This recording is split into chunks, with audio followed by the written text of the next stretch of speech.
नमस्कार। नमस्कार। रातो नेपालमा यहाँलाई स्वागत छ। धन्यवाद। वरिष्ठ कृषि विशेषज्ञ, त्यसमा पनि बाख्रा पालन सम्बन्धी विशेषज्ञ हुनुहुन्छ है। अब यत्रो उमेरसम्म आइसक्दाखेरि जीवनको अवरोधहरू धेरै भोगिसक्नु भयो। सन्तुष्टि कस्तो हुनुहुन्छ अथवा यो पेसामा हजुरलाई के भयो स्पष्ट बताइदिनुहोस् हामीलाई। एकदम यसको लागि छोटो पहिले बाख्राको परिचय दिउँ यहाँलाई। हजुर। मेरो जन्म ओखलढुङ्गा, मैले अध्ययन गरेको दक्षिण अमेरिका ब्राजिलबाट। हजुर। मैले अध्ययन गरेको नेपालमा आएर मैले 13-14 वर्ष भयो कन्सल्टेन्सी सुरु गरेको, बाख्रा पालन सम्बन्धी देशव्यापी काम गरेर हिँडेको। यो बाख्रामा चाहिँ के हुँदो रहेछ हजुरको भने विश्वमा 351 जातको बाख्रा पाइँदो रहेछ। 351 जातको बाख्रा पाइँदो रहेछ। संसारको सबैभन्दा ठुलो बाख्रो भनेको मार्कोर जुन पाकिस्तानमा मात्रै पाइन्छ। हजुर। अनि त्यो 250-300 किलोभन्दा माथिको हुन्छ। संसारको सबैभन्दा सानो बाख्रो भनेको पग्मी, त्यो 2.5 किलो 3 किलोभन्दा माथि हुँदैन। हजुर। अनि बाख्राको प्राय दुईटा प्रायोजन हुन्छ, एउटा मासु प्लस दुधको लागि। विश्वमा बाख्रा पालिने दुधको लागि हामी मासु खान्छौँ। धनी युरोप, अमेरिका, अस्ट्रेलिया कुनै पनि देशमा जाने मासुको लागि भन्दा अचम्म मान्छ उनीहरूले। त्यहाँ चाहिँ दुधको लागि पालिन्छ बाख्रा। मान्छेले खपत गर्ने दुधमा 64% दुध बाख्रा दुध खपत हुन्छ। हजुर। हाम्रो नजिकै इन्डियामा पनि 28% दुध बाख्रा दुध खपत हुन्छ। हामीलाई बाख्रा दुध नौलो लाग्छ, हामीलाई यो होइन। अरू देशमा बाख्रा दुध चाहिँ दुधको लागि पालिन्छ, मासुको लागि होइन। संसारको सबभन्दा ठुलो बाख्रो मार्कोर 250-300 किलोसम्म हुन्छ, जुन पाकिस्तानभन्दा बाहेक अन्त पाइँदैन। सानो बाख्रो पग्मी, जुन 2.5 किलो 3 किलोभन्दा माथि हुने, त्यो पेटगट पनि हो। यो सुरुमा बाख्राको परिचय दिएको कारण पनि त्यसको कारणले हो। अनि संसारको सबैभन्दा छिटो बढ्ने बाख्रो भनेको बोयर भनेको सर्दन नर्मल खानामा पनि उसले दिनको 1 पाउ 1.5 पाउ बढ्छ। त्यो 1 पाउ बढ्छ नर्मली दिनको। हजुर। दिनको बढ्छ। अनि संसारको सबभन्दा धेरै दुध दिने बाख्रो भनेको साननले 24 घन्टामा 11 लिटरसम्म दुध आउँछ साननको। अहिले जुन हाम्रो नेपालमा आफ्नो प्रजाति भनेको जम्मा 3टा प्रजाति हो, मध्यपाड खरी, उच्च पाड सिनाल, हिमालतिर च्याङ्ग्रा पनि बाख्रामै पर्यो। बाख्रामा जिनमिल छ, बाख्रै प्रजातिमा पर्छ च्याङ्ग्रा। हजुर। अनि यी गाई प्रजाति जस्तोमा परेन, बाख्रै प्रजातिमा पर्यो। जिनमिल्ने कारणले बाख्रै प्रजाति हो च्याङ्ग्रा। अनि जस्तो खरी भनेको मात्र मासुको लागि, सिनाल भन्यो भने मासु प्लस उनको लागि, च्याङ्ग्रा भन्यो मासु प्लस पोल्टर भारी बोक्न। अनि प्राय जस्तो जमुनापारी भन्छौँ, जुन उत्तर प्रदेशको उत्तर प्रदेशको इटवा जिल्लाबाट नामाकरण भएर आयो, जमुनापारी भन्छौँ।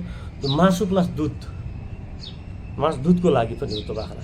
जस्तो त्यसको पनि 2.5 लिटर 3 लिटर राम्रोसँग पोषण गरेर 4 लिटरसम्म दुध निकाल्न सकिन्छ 24 घन्टामा। अनि प्राय नेपालमा लगभग 30 देखि 32 जातका बाख्रा पाइन्छ। अनि तर अधिकांश ती 3टा जातभन्दा बाहेक अधिकांश सबै जात आयातित जातै हुन्। जस्तो हाम्रोमा यो सिङ नहुने बाख्रालाई साउथ इन्डियन बाख्रो हो, त्यो सिङ नहुने हर्नलेस, त्यो बाख्रा त्यसलाई अट्टापडी भनेर भन्छन्। यहाँ चाहिँ अजमेरी के जथाभावी नाम दिन्छ। अजमेरी होइन, त्यो नेपालमा देखिने अधिकांश खसी भनेको अजमेरी खसीहरू हुन्। अनि प्राय नेपालमा बाख्रा पालनमा 2046 सालभन्दा अगाडिसम्म बाख्रा पालनमा आत्मनिर्भर थियो नेपाल। त्यसपछि जनसङ्ख्या बसाइसराइ सुरु भइसकेपछि खेती साँघुर्दै गयो। निर्वाहमुखी खेती प्रणालीबाट व्यवसायमुखीमा गइसकेपछि चाहिने चिज सबै उब्जिन छोड्यो। जब सबै चिज उब्जिन्थ्यो भने बाख्रा थोरो रहेको, चुहिएको, फ्याँकेको, झरेको, चोरेर आँगनमा बिसुन सुकाइरहेको छ, बाख्रा हुलाए झ्याप्प एक मुख खायो भने त चोरेको मानियो। त्यसरी खाना पाउँथ्यो, उसलाई पोषण पुग्थ्यो। अनि जब व्यावसायिक खेती प्रणाली सुरु भयो, बाख्रालाई पोषण पुग्न छोडेपछि 46 साल पछाडि बाख्रा पालन क्रमशः कम हुँदै गयो। किन जमिन साँघुरिँदै गयो, मान्छे पाहाडबाट सम्म ठाउँमा झरे, जमिन साँघुरिँदै गयो। थोरै जमिन हुँदै गएपछि मान्छेले जमिनलाई आफूलाई जे चाहिन्छ त्यो मात्रै उत्पादन गर्न थाले। बाख्रातिर ध्यान दिन, बाख्रालाई खाना पुर्याउनै सकेन। अनि बाख्रालाई खुवाउने के त भन्दा मकैको खोले खुवाउँदाखेरि एउटा बाख्रालाई नर्मली दिनको 18% प्रोटिन चाहिन्थ्यो भनेदेखि त्यो बाख्रालाई 1 किलो मकैमा 7% भन्दा प्रोटिन आउँदैन। बाख्रालाई नर्मल्ली न्यूनतम 1 किलोमा 18% प्रोटिन चाहिने हो। हामीले खुवाउँछौँ के त अहिले खेती कम भएर के खुवाउँछौँ त व्यवसाय खेती भएर सबैलाई मकैको खोलेमा 1 किलो मकैको 7% भन्दा प्रोटिन हुँदैन, जबकि उसलाई 18% चाहिन्छ। 3 किलो त झन्डै खुवाउनै पर्यो। 3 किलो त बाख्राले खान पनि सक्दैन। अर्को कुरा बाख्रा चराएर पाल्नु हुँदैन। चराएर पाल्दा एउटा बुझ्नुहोस् कि बाख्रा जति हिँड्यो त्यति एक्सर्साइज, जति एक्सर्साइज त्यति वेट लस। अनि जब भने चराएर पाल्दाखेरि चाहिँ घाटा हुने हो, घाटा हुने भयो। जति हिँड्यो त्यति एक्सर्साइज, जति एक्सर्साइज त्यति वेट लस। अनि वेटै नआउने भएपछि वेट आएर नपाउनु पर्ने चिजलाई त वेटै नआउने भएपछि त कसरी बाख्रा त भयो त हुँदै भएन त्यो त। भनेपछि हाम्रो पद्धति नै गलत थिएछ। एकदम गलत, एकदम सरकारी पद्धति जुन गेजिङ गरेर पाल्नुपर्छ, चराएर पाल्नुपर्छ भने त्यो एकदम गलत छ। बाख्रालाई एकदम गलत छ। बाख्रालाई घाँटीमा दाम लाउने निश्चित ठाउँ दिएर खेल्ने ठाउँ दिएर घाँटीमा दाम नलाइकन पाल्नु। खोर्से बनाउने तर उसलाई स्वतन्त्र हुने खालको, स्वतन्त्र रूपले नबानिकन केही खेल्ने ठाउँ राखिदिएर पाल्ने हो। जबकि 100वटा माउ पालिन्छ भने 2000 स्क्वायरको रातिको खोर। सरकारले दिने जुन अहिले बाख्रा सम्बन्धी जुन दिइरहेको शिक्षा चाहिँ गलत थियो यहाँको। एकदम गलत। सरकारले दिने शिक्षा एकदम गलत। अहिले नेपालमा जुन तरिकाले गइरहेछ त्यो एकदम गलत छ। कस्तो गर्दा चाहिँ अब बाख्रा पालनलाई उच्च बनाउन सकिन्छ? म त्यसैमा आउँदैछु। पहिलो नम्बर त बाख्रा चराएर पाल्दाखेरि जति हिँड्यो त्यति एक्सर्साइज त्यति वेट लस। हजुर। 2 नम्बरमा बाख्राको र्यालमा पोइजन हुन्छ, थुकमा पोइजन हुन्छ। बाख्राले र्याल काट्दा पोइजन निस्किन्छ। घाँस खाँदाखेरि र्याल निस्किन्छ, र्यालमा पोइजन हुन्छ। जुन घाँस जहाँबाट टुक्यो त्यो घाँस त्यो साल त्यहाँबाट पलाउँदैन। त्यही भएर पनि भने पनि बाख्राले खाएको बाली आउँदैन त्यो पनि रहेछ त हो। अनि बाख्राले एक मेलो चरो भने त्यो ठाउँ नष्ट भयो त्यो घाँस फेरि यो साल पलाउँदैन। अर्को कुरो बाख्राले प्राय हेल्दी बाख्राले निहुरेर हेर्दैन, पर हेर्छ। पर हेर्दाखेरि त्यो निहुरेर हेऱ्यो भने त्यो बाख्रा केही समस्या छ भन्ने बुझ्यो हुन्छ, निहुरेर हेर्दैन बाख्राले। हजुर। अनि पर टाढा हेर्ने हुन्छ बाख्राले प्राय। टाढा हेर्ने हुँदाखेरि अनि बाख्राले एक दिनमा जति घाँस नष्ट गर्छ त्यो घाँस काटेर हाल्दा 20वटा बाख्रालाई पुग्छ। एउटा वयस्क बाख्रालाई नर्मल्ली दिनको ठोस घाँस 5 किलो घाँस चाहिन्छ। 5 किलो घाँस चाहिन्छ। जबकि यहाँ पालिने व्यावसायिक फार्ममा एउटा नर्मल भाषामा मलाई भन्नुहोस् नर्मल यहाँ पालिने व्यावसायिक घाममा 100वटा बाख्रा पाल्दा दिनको 500 किलो घाँस। अब महिनामा 1.5 लाख किलो घाँस, वर्षमा 18 लाख किलो घाँस। अब जब 100वटा बाख्रा भनेको वर्षमा डबल हुँदा 36 लाख किलो घाँस। अब 36 लाख किलो घाँस कति एरियामा रोप्छ त, कति एरियामा काट्छ? घाँसै पुग्दैन त्यसलाई। अहिले व्यावसायिक फार्ममा जति छन् खानै नपुगेर बाख्रा लगभग 90% बाख्रा कुपोषित भरै गएका छन्। 90% बाख्रा। कुनै पनि व्यावसायिक फार्ममा तपाईँले सोध्नुहोस्, उसले त्यहाँ जन्मेका पाठापाठी 100% पाठापाठी बाँचेको कसैका रेकर्डै छैन नेपालमा।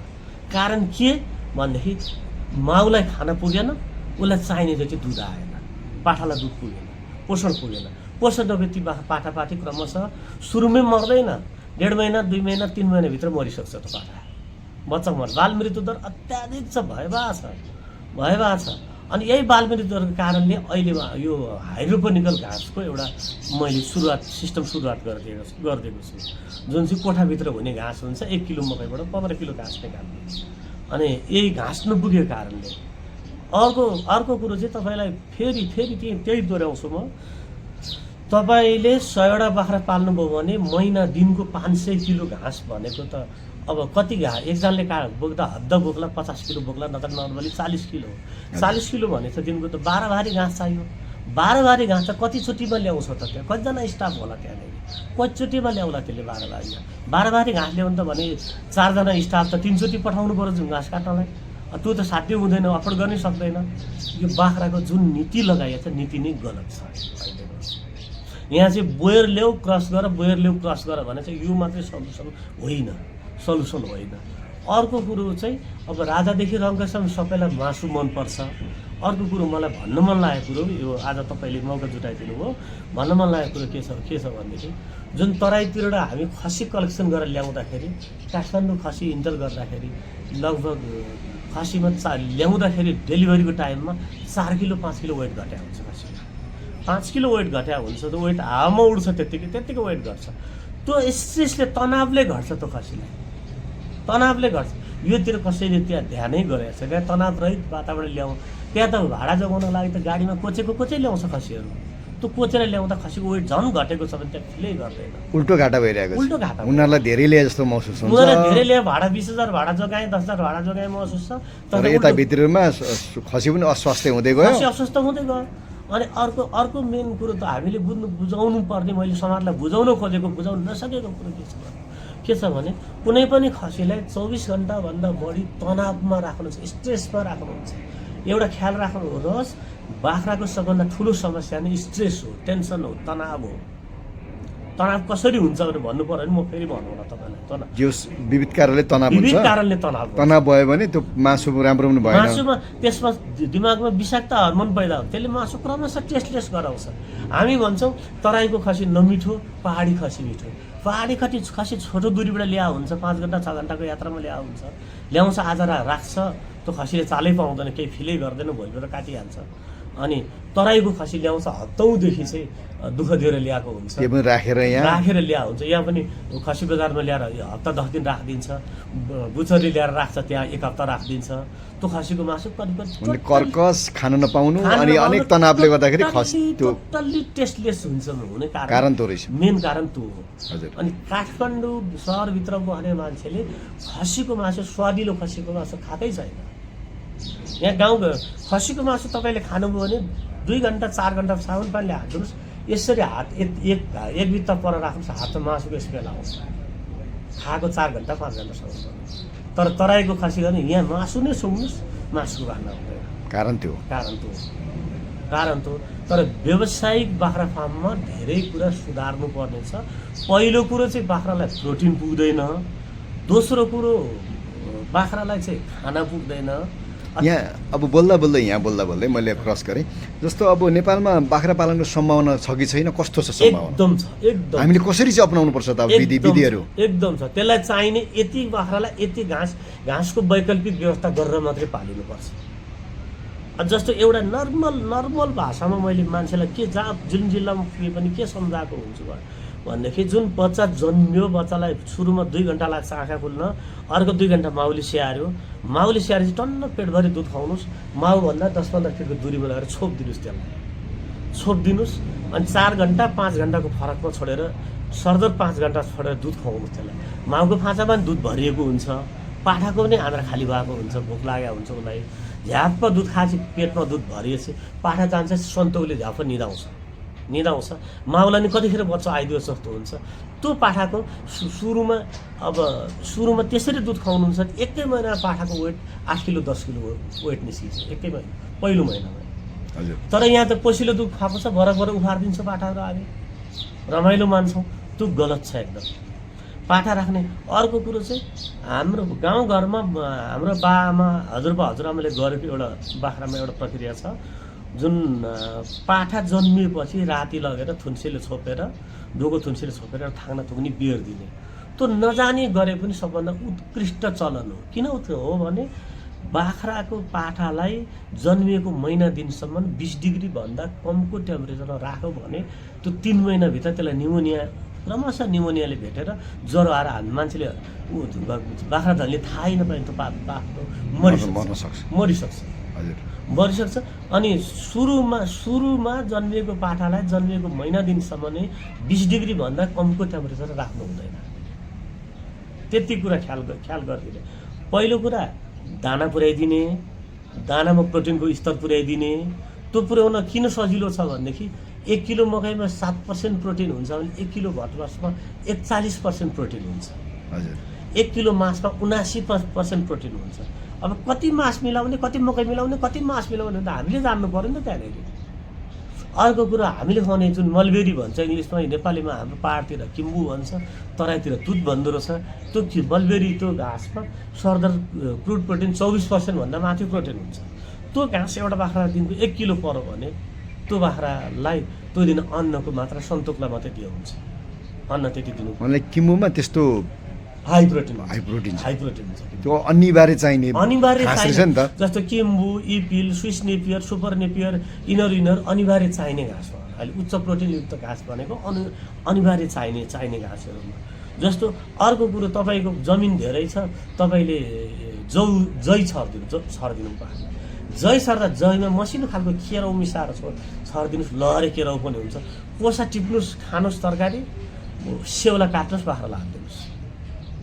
त्यो पनि एउटा आधार भयो, एउटा आधार भयो। हजुर। कोसा टिप्नुहोस्, खुवाउनुहोस्, सेउला काट्नुहोस्, बाख्रालाई हालिदिनुहोस्। तर घाँस लगाउँदाखेरि हामीसँग गाउँघरमा भएकै घाँसलाई पनि कुन घाँस कुन सिजनमा खुवाउने, कुन घाँस कुन बेला खुवाउने भन्ने हामीले बुझ्नुपर्छ। अर्को कुरो चाहिँ बाख्राले चाडा स्वाद थाहा पाउँछ। एउटा नुनिलो, गुलियो, अमिलो, पिरो। अब जस्तो तपाईँलेको बाख्राले पानी कम खाइरहेछ, एउटा कुरा के बुझ्नुपर्छ भनेदेखि कुनै खसी डेलिभरी गरेर ढुवानी गरेर ल्याइयो, त्यसले पानी खाइदिएन, 4 दिनपछि काट्नुहुन्छ, पानी खाइदिरहेको छैन, त्यसलाई डिहाइड्रेसन भएपछि पानी खान सक्दैन। त्यसले पुरा डिहाइड्रेसन भइसक्यो भनेपछि पानी खान सक्दैन। पानी खाइदिएन भने त्यसको शरीरमा नसाहरू क्रमशः सुक्दै जान्छ, पछि स्वतः वेट घट्दै जान्छ। शरीरमा नसामा जुन पानी फ्लो हुनुपर्ने पानी फ्लो हुन पाउँदैन, सुक्दै जान्छ। त्यसलाई त्यो केही सहरहरू राखेर, गुण केही राखेर मोलेर पानी दिनुभयो भने पानी रुच्छ, उसले खान्छ, पानी खाइदिन्छ। यो कुरा हामीले बुझ्नु जरुरी छ। यो कुरा बुझ्नु जरुरी छ। अन्त्यमा अब यहाँसँग कुरा गर्दाखेरि त कति दिनसम्म कुरा गरेर सकिँदैन होइन। हामी अब छोटो आज कुरा दर्शकलाई राख्नेछौँ, अनि फेरि अर्को भाग पनि राखौँला। अब सरकारले कसो गरिदिएमा चाहिँ यो बाख्रा पालन फस्टाउँथ्यो? यो चाहिँ यसमा चाहिँ किताबी नीति ल्याउनु भएन। जुन किताबी हामी पढेका नीतिहरूले फिल्डमा जस्तो सरकारी खोरको मोडेल छ, एउटा सामान्य उदाहरण मात्रै दिएँ। सरकारी खोरको मोडेल छ, मुनिबाट खुल्ला, पहाडतिर छ भने कालामाथि र बाख्रा चढ्ने, मुनिबाट खुल्ला। तराईतिर छ भने पुल गाडेर माथिबाट यस्तो भर्याङ लाएर माथि चढ्ने, मुनिबाट खुल्ला बनाउने। मुनिबाट खुल्ला हुनेमा चाहिँ टाढ मुनिबाट हावा जान्छ, बिस्तारै हावा जान्छ। 24 घन्टामा 3 थरी टेम्परेचर हुन्छ। दिउँसोको अलग्गै, राति 12 बजे अगाडिको अलग्गै, 12 बजे पछाडिको अलग्गै, बुझ्यो, घाम झुल्किने बेलासम्मको अलग्गै। राति 12 बजे पछाडिको टेम्परेचर चाहिँ खतरनाक टेम्परेचर हुन्छ। अनि त्यो टेम्परेचरले चाहिँ त्यो बाख्राको सिधा मुखबाट, नाकबाट हावा गएर यहाँ टाउकोमा चाहिँ यहाँ असर गरिरहेको हुन्छ, उसलाई असर गरिरहेको हुन्छ। बाख्रालाई नीति बनाउँदा किताब पढेको नीति नल्याउँ, बरु गाउँघरमा चाहिँ रिसर्च गराएर गाउँघरमा बुढाबुढीबाटले सिकेको, जानेको, गरेको नीति फलो गराउँ, त्यो बरु कारगर हुन्छ, त्यो राम्रो हुन्छ। कसैले यहाँलाई चाहिँ ल म बाख्रा पालन गर्ने भएँ, आएर मलाई सुझाव सल्लाह ज्ञान दिनुभयो भने यहाँको के छ? डेफिनेटली जानुहुन्छ। म पेसै कन्सल्टेन्ट हो, मेरो पेसै कन्सल्टेन्ट, सल्लाह दिने हो। त्यस्तो यहाँको चार्जहरू कस्तो लाग्छ? चार्जहरू सामान्य साथ त लिनुहुन्छ, तर जो सेवा राम्रो दिनुहुन्छ? सेवा दिन्छ। नेपालमा बाख्राको सम्भावना छ? काम गर्छु भन्ने मान्छेलाई होइन, त्यो हावादारी हिसाबले होइन, काम गर्छु भन्ने मान्छेलाई सही सेवा दिन्छ। देउसी नेपालमा सम्भावना छ? बाख्राको हाम्रो सोच चाहिँ मासु मात्रै छ अहिलेसम्म, तर बाख्रा विशेष गरी दुधको लागि हामीले पाल्नु पर्छ। हामीले खाने, हामीले थाहा पाएकै मासु, हामीलाई देशमा मासु नै ठिक छ। हामीले दुधमा अहिले लाग्यो भनेर लाग्दैन। बाख्रा दुध नेपालमा 2000 लिटरमा बिक्छ एक काठमाडौँमा। बाख्रा दुधमा अहिले लाग भनेर कोही पनि लाग्दैनन्। बालबच्चालाई, जस्तो मसिनो बालबच्चालाई 1 वर्ष, 1.5 वर्ष, 2 वर्षको बालबच्चालाई दिनको 50 ml मात्रै बाख्रा दुध परेको छ भने शरीरतिरको रोग काट्दै जान्छ, शरीर छुट्टै ग्रोथ आउँछ, शरीरमा छुट्टै किसिमको चाहिँ त्यो दिमाग सार्प हुन थाल्छ, तिनीहरूको छुट्टै हुन्छ। अनि बिरामी छन्, जुन डेङ्गुहरू, यो रोगहरू छ भने हेमोग्लोबिनको मात्रा घट्न दिँदैन बाख्रा दुधले। धेरैवटा हुन्छ। मसिनो बच्चालाई दुध क्रमशः खुवाउनु भयो भने दादुराहरू नआउनेदेखि लिएर धेरै कुरा फाइदा हुन्छ। त्यसमा त अरूको दुध भन्दा बाख्राको दुध धेरै उत्कृष्ट छ। मानिन्छ संसारमा पहिलो आमाको दुध, दोस्रो व्हेल माछा दुध, तेस्रो बाख्रा दुध। यहाँसँग फेरि पनि कुराकानी गर्ने बाचा गर्दै यहाँलाई अमूल्य समय र अमूल्य कुरा लागि धेरै धन्यवाद।